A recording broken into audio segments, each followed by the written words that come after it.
Juntos peçamos ao Espírito Santo: vinde, Espírito Santo, enchei os corações dos vossos fiéis e acendei neles o fogo do vosso amor. Enviai o vosso Espírito e tudo será criado e renovareis a face da terra. Oremos.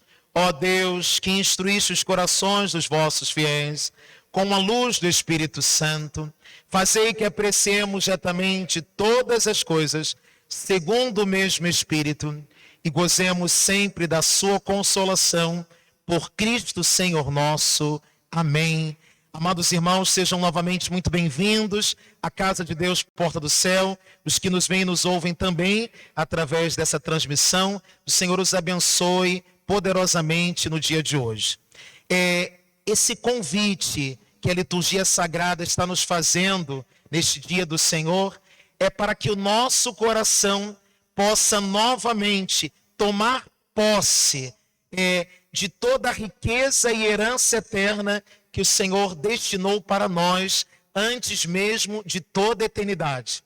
E para que a gente possa se apropriar desses bens eternos, para que a gente possa, de fato, darmos passos na direção do Senhor, hoje essa liturgia nos afirma: para conquistarmos o reino dos céus, nós não precisamos demasiadamente lutarmos a ferro e fogo a todo custo para alcançarmos as riquezas deste mundo.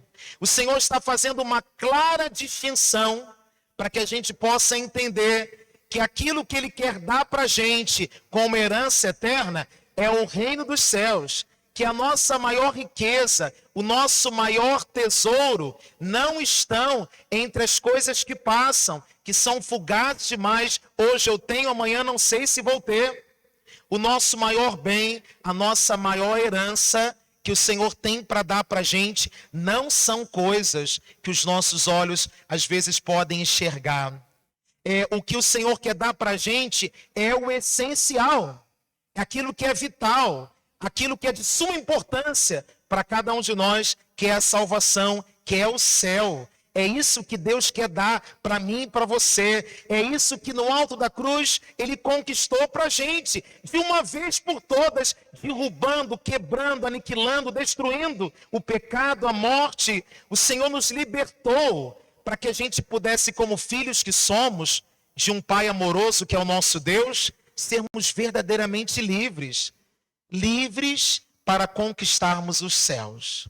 Por isso o Senhor está dizendo que aquilo que aqui neste mundo nós podemos, através do suor do nosso trabalho, das conquistas diárias, as nossas labutas, que são muitas, é verdade, de tudo aquilo que é compromisso nosso, que assumimos nessa sociedade, como cristãos que somos, sal da terra e luz do mundo, tudo que a gente conquista, que primeiramente é do Senhor, mas que por benevolência e misericórdia, Ele permite que a gente possa administrar, é para que a gente possa cuidar dos menos favorecidos. É para que a gente possa ter esse coração aberto e solidário, para se colocar também à disposição daqueles que estão ao nosso redor, uma sensibilidade maior, para a gente perceber as realidades que tocam nossa existência humana. E o Senhor provoca isso na gente, provoca esse desejo de conversão, e que passa por todas as esferas da sociedade. A gente costuma dizer que enfrentamos crises, e as crises a gente pode olhá-las por dois sentidos: a crise no sentido negativo da palavra, mas a crise no sentido positivo da palavra, daquilo que vai provocar da nossa parte o quê? Mudança. Daquilo que vai provocar da nossa parte o quê? Um olhar e um comprometimento e um passo diferente que eu posso dar diante daquilo que me interpela. Seja uma crise ética, seja uma crise política, eu não sei em quem vou escolher para me representar, seja uma crise em várias esferas, até mesmo eclesiais, seja o que você hoje quiser colocar como crise, como dificuldade. A gente é chamado a dar uma resposta de que maneira, padre? Criativa. Uma resposta ousada, uma resposta corajosa, audaciosa, diante de tudo aquilo que hoje me é oferecido. E a liturgia, ela nos ajuda. A gente pode tirar muitos e fortes ensinamentos que o Senhor quer dar para a gente. A começar pelo Santo Evangelho, a gente compreende nessa parábola a imagem de um administrador que parece não estar sendo fiel, fidedigno à missão que ele recebeu. Parece que em algum momento ele desviou o seu olhar. Parece que em algum momento ele pensou mais nos lucros. Parece que em algum momento ele se distraiu na sua administração e por isso então pôs a perder não somente o seu cargo, mas até mesmo aquilo que era o seu prestígio enquanto administrador.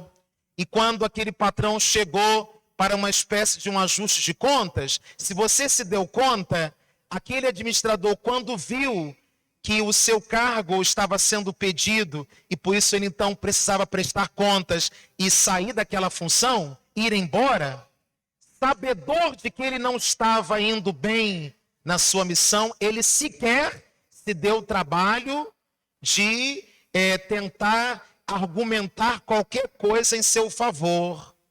Ele entrega o cargo e deixa ali de lado, mas ele vai até diante daqueles homens que ele provavelmente tinha na sua carteira de clientes. Pessoas que ele era responsável de ir vender alguns produtos, dos quais foram descritos aqui hoje, nessa passagem bíblica.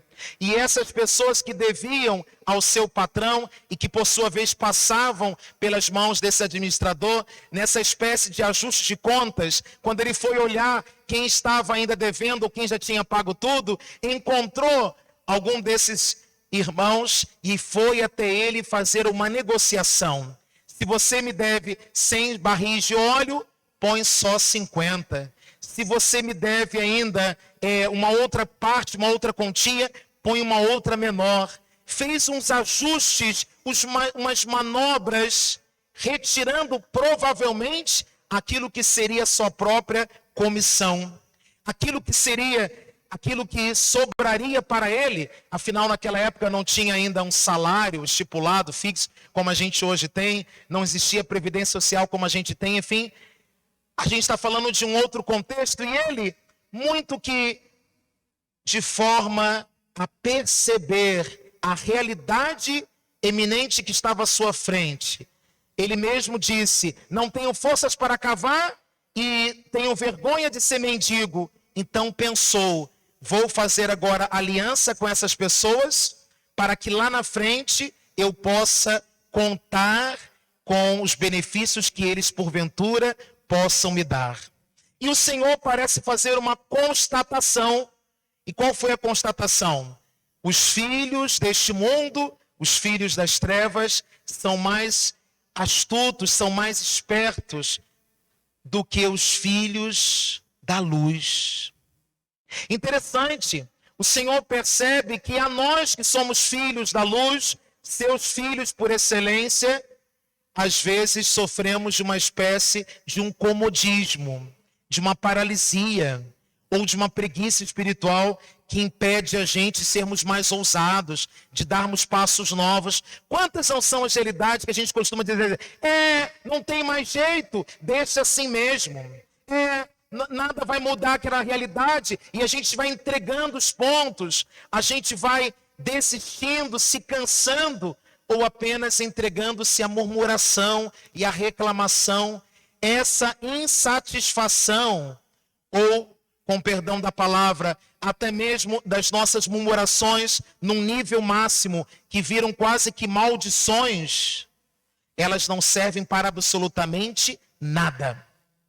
Não acrescenta em nada. O nosso vitimismo não vai modificar qualquer que seja a realidade. Mas a nossa ação, não sozinha, é claro, mas cheia do Espírito Santo, pode mover, transformar e alcançar realidades das mais diversas. Se a gente aprender a usar as armas certas. E São Paulo deu uma dica preciosa para a gente na segunda leitura de hoje. Dá uma sacudida no teu irmão e fala assim, não dorme não, que está ficando emocionante, é agora. Não dorme não, que está ficando bom, é agora.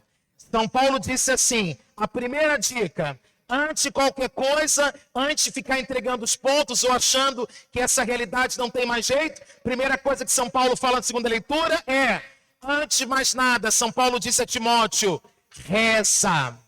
Antes de mais nada, se coloca em oração. Antes de tudo, recomendo que se façam preces e orações. Antes de mais nada, oração. Já parou para pensar que nós somos PhD em todos os assuntos da internet? Já parou para pensar que as notícias amanhecem de um jeito e dormem do outro? E no meio do caminho a gente briga com um parente, com um amigo, nos grupos do WhatsApp, no Facebook, no Twitter, no Instagram, onde for. Não é assim? Porque a gente amanhece com uma notícia, a gente dorme com outra. E de repente, lá no final do dia, a gente fala, aquilo que eu achei que fosse verdade é mentira, é fake. Porque antes de qualquer coisa, a gente deveria rezar. Mas antes de rezar, a gente já está tecendo qualquer tipo de comentário. E pode ser um comentário impróprio. Não um comentário prudente, sábio. Se a gente aprender primeiro a rezar, a gente vai entender que a primeira contribuição e colaboração que a gente pode dar em qualquer coisa na vida é a oração. É a coisa mais certa que a gente precisa fazer. Eu estava lembrando ainda há pouco, contava isso aqui. Quem aqui nunca assistiu Sessão da Tarde? Ou aquelas novelas mexicanas, tipo Maria do Bairro, e que no final tem lá aquele médico de jaleco branco, e aí ele abre, a família está esperando lá de fora, e o médico aparece e fala com uma cara séria e fala assim, não temos mais nada a fazer, só nos resta rezar.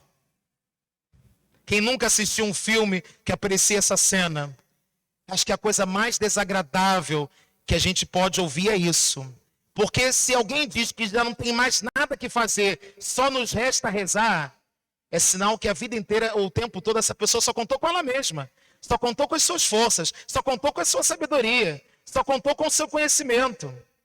Dizer que agora não tem mais o que fazer, só resta rezar, é assim, Senhor, olha, eu fiz tudo, tá? Agora é a tua parte. Enquanto, na verdade, a gente sabe que não deveria ser assim. Primeiro eu rezo, e depois Deus opera através de todas as instâncias que Ele quisesse utilizar como meios para nos alcançar. Essa é a ordem das coisas. Deus se utilizar dos instrumentos, das ferramentas certas para que a graça chegue na nossa vida. Só nos resta rezar, é terrível. E São Paulo está dizendo, antes de mais nada, reza. Se a situação está difícil, reza. Antes de mais nada, antes de teu coração ser tentado a murmurar, reclamar, reza. Agora é terrível, a gente escuta pelo rádio, pela TV, aqueles horários que parece que não tem fim, e a gente fica misericórdia, misericórdia, né? Irmãos, eu acordei pensando, às vezes podemos, como cristãos que somos, e veja só, ainda somos tidos como um país com maior número de cristãos, né? Mas como que tem sido, não precisa me responder, porque os primeiros ouvidos a ouvirem que eu estou falando são os meus mesmos. Como que tem sido a nossa relação com os noticiários que a gente escuta? Pelo rádio, pela TV ou que a gente lê pela internet? A gente tem parado para rezar diante dos noticiários que nos chegam, e eles, alguns são estarrecedores, são assustadores, inclusive. A gente tem rezado ou a gente tem sido indiferente? A gente tem olhado para algumas situações, a gente tem rezado. Qual é a contribuição que a gente pode dar? Porque São Paulo diz em seguida a Timóteo, procura, Timóteo, rezar também por todos aqueles que governam, por todos aqueles que ocupam altos cargos, a fim de que possamos levar uma vida tranquila. A gente precisa rezar. Uma pessoa que é movida pelo Espírito Santo, ela tem temor de Deus. E uma pessoa que tem temor de Deus, ela vai pensar 2 vezes antes de qualquer coisa. E a gente precisa aprender a rezar. Rezar pelos que nos governam. Rezar por aqueles que são responsáveis pelas nossas leis dessa nação. Rezar pelo Santo Padre o Papa, rezar pela igreja, rezar lá no meu local de trabalho pelo meu gerente, rezar pelos meus colaboradores, rezar por quem está acima, que assumiu uma responsabilidade, uma missão, rezar. Aí você pode pensar assim, mas São Paulo, quando pensou nisso, é porque ele tinha um governante muito legal. Vai pesquisar para quem era o governante de São Paulo naquela época. Era Nero. Nero não era flor que se cheirasse não, minha gente. Nero era carne de pescoço, dispensa apresentações, você já sabe o que Nero foi capaz de fazer. Mas se São Paulo mandou rezar por aqueles que nos governam, é sinal que São Paulo tinha certeza que se o coração de Deus movesse o coração desse homem, se esse homem se abrisse à ação de Deus, Deus poderia fazer maravilhas na vida dele. Essa é a segunda atitude que São Paulo está ensinando para a gente na segunda leitura de hoje. Padre, então eu preciso entender isso? Sim, porque somos um país cristão, precisamos dar essa colaboração. E se ainda acontecem situações tão desagradáveis em nosso entorno, será que é porque a gente ainda não tem dado a contribuição pela qual nós fomos chamados a dar? A primeira delas pela oração? É provável. Se existem tantas corrupções, tantas situações, por que nós cristãos não podemos nos levantar na oração, no nosso compromisso, na nossa responsabilidade, para transformarmos, se não o mundo inteiro, a começar pela nossa própria casa? Mas os exemplos, eles arrastam, né? E se eu tenho o meu pequenininho que voa comigo no supermercado, e para ele ficar quietinho, a bateria do celular acabou, porque para ficar quietinho eu dou o celular. Mas acabou a bateria, então passei na prateleira, dei para ele um biscoitinho. Ele está comendo um biscoitinho. Ele comeu tudo. Aí eu estou chegando no caixa, joga fora, filhinho, já acabou, limpa a mãozinha. Ué, eu não vou passar o pacote vazio no caixa, não? E eu estou na Blitz, aí estou lá na Blitz, lá, a lei seca. Aí eu estou lá, meu filhinho está do meu lado. Aí eu estou lá, ele para, fala, pois é, sabe como é que é? Aquele jeitinho brasileiro que todo mundo sabe, né? Pois é, sabe como é que é? E aí o cara deixou passar. E aí, filhão, viu como é que o papai conseguiu? E o filhão está só olhando, a filhona está só olhando.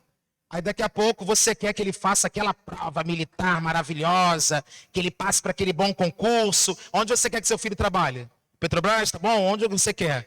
Aí depois ele vai ter uma porção de notas na mão. Ele vai ser uma boa pessoa, né? Porque ele aprendeu com o papai a não pagar o biscoito. Ele aprendeu com o papai a passar na Blitz. E depois eu quero que ele faça tudo aquilo que eu não fiz. Então o Senhor hoje provoca a gente a sairmos da inércia e darmos uma colaboração diferente. O Senhor provoca a gente uma mudança de mentalidade e comportamento. Quem tem mais, ajude a quem tem menos. Se coloca à disposição. Aquele homem tirou da sua porcentagem, da sua própria reserva que ele teria como comissão, mas aqueles amigos que ele fez, um dia, com certeza o beneficiaram. Se eu tenho, por que não abençoar a vida de quem não tem? Se eu tenho um pouquinho mais, por que não abençoar a vida de um outro irmão? O Senhor chama a gente a sermos criativos também nas obras de caridade. O Senhor chama a gente também a sermos sensíveis em torno da gente, aqueles que menos têm. O Senhor chama a gente a se colocar à disposição. Eu não sei se você já fez essa experiência, não é barganha. Mas quanto mais a gente é generoso, mais Deus honra a gente. Quanto mais a gente se coloca à disposição dele, mais Deus faz na nossa vida. Quanto mais a gente abre o nosso coração, mais o Senhor abre as portas do céu para a gente. Mas quanto mais a gente se fecha a ação dele, quanto mais a gente fica com medo de compartilhar qualquer coisa, achando que vai acabar, a gente desperdiça uma grande oportunidade. Eu acordei lembrando da viúva, aquela viúva que tinha só um pouquinho de farinha.